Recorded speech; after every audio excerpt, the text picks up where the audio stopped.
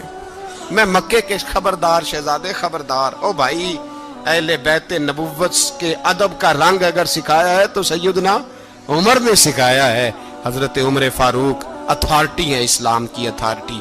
یکم محرم حضرت عمر کی شہادت ہے. یہودی بول اٹھا, کافر بول اٹھا. اگر 6 مہینے عمر دنیا میں اور رہتے تو دنیا میں کوئی کافر موجود نہ ہوتا. 6 مہینے. اور جب اس بطل جلیل کا جنازہ اٹھا, اللہ بخاری پڑھیے نا, اللہم ارزقنا شہادت فی سبیلک, اللہ بسترے کی موت نہ دینا, شہادت کی دینا. عمر شہید ہوئے, مسجد نبوی میں نماز پڑھاتے, اور جب جنازہ اٹھا تو مدینے کا پھر پیچھے جو دلیر بچے وہ مولا علی تھے. مولا علی, جناب عمر کا جنازہ اٹھا تو سب سے پہلی ہائے جو نکلی وہ حضرت علی کی زبان سے نکلی, اور حضرت علی ساری داڑھی آنسوؤں سے بھر گئی. لوگوں نے کہا کہ علی کیا ہوا؟ فرمانے لگے تم دیکھ نہیں رہے جنازہ کس کا اٹھا ہے, پلٹ کے دیکھو تو صحیح, تم پتہ نہیں یہ کون گیا ہے. کہ حضور کیا ہوا؟ آپ فرمانے لگے عمر اس طرح کے کام کر کے گیا ہے, اب ان کے رستوں پہ کون چلے گا؟ کون اس کے جگر راہ وفا میں؟ میں نقش ایسے چھوڑ آیا ہوں, میں جس منزل سے گزرا ہوں وہ اب تک یاد کرتی ہے. حضرت علی حضرت عمر کے جنازے پہ کھڑے ہو کے کہتے ہیں اللہ مجھے اس طرح کے عمل کرنے کی توفیق دے جس طرح کے عمر کر کے گیا. میرے بھائی بطل عزیز, بطل حریت حضرت عمر رضی اللہ تعالیٰ عنہ جو اپنی زندگی انقلاب والی گزار کے گئے. عمر جب دنیا سے گئے تو 80 دینار کا قرضہ تھا, 22 لاکھ مربع میل کا حکمران. اور اپنے بیٹے سے کہنے لگے بیٹے کوشش کرنا تیرے خاندان والے مل کے میرا قرضہ اتار دے, میری قبر پہ بوجھ نہ رہے, اور اگر خاندان والے مدد نہ کریں تو میرے دوستوں سے بات کرنا, وہ مدد نہ کریں تو پھر علی سے بات کرنا. ان کا پیار آپس میں اتنا اور تو اختلاف ثابت کر رہا. 80 دینار کا قرضہ چھوڑ کر حضرت عمر دنیا سے گئے, اور جاتی دفعہ کہہ گئے میرے بعد میرے بچوں کو حکومت کے مشورے میں بھی شامل نہ کرنا, حکومت کے مشورے میں بھی میری اولاد شامل نہ ہو. اتنا بڑا شخص اتنا بڑا رنگ دے کے یکم محرم کو جب عمر فاروق کا وصال ہوا تو بیٹے سے کہنے لگے اماں عائشہ سے جا کے کہو میرا بھی نبی پاک کے روزے میں دفن ہونے کو دل کرتا ہے. ایک قبر کی جگہ ہے اماں جی نے اپنے لیے رکھی ہے, بخاری ہے بخاری. حضرت عائشہ کے پاس صاحبزادے گئے, کہنے لگے اماں جی عمر کو زخم لگ گیا ہے, حالت بڑی پریشانی والی ہے. وہ کہتے ہیں اگر اماں اجازت دیں. سید عائشہ رو پڑی, فرمانے لگی کہ وہ اپنی قبر کی جگہ تو نہیں نہ کسی کو دیتا, پر عمر نے کمال ہی بڑا کیا, اسے کہو جاؤ گنبد خضرا میں قیامت تک جو مصطفیٰ پہ اور ابو بکر پہ سلام پڑے گا وہ تجھ پہ بھی سلام پڑھ کے جائے گا, جاؤ میں نے جگہ دی. اور اگر آپ نے ابھی تک ہمارا چینل سبسکرائب نہیں کیا تو فوراً سبسکرائب کیجئے, ساتھ ہی بیل آئیکن پر کلک کریں تاکہ مزید آنے والی ویڈیو ہیں وہ آپ کو وقت پر ملتی رہیں. اللہ حافظ.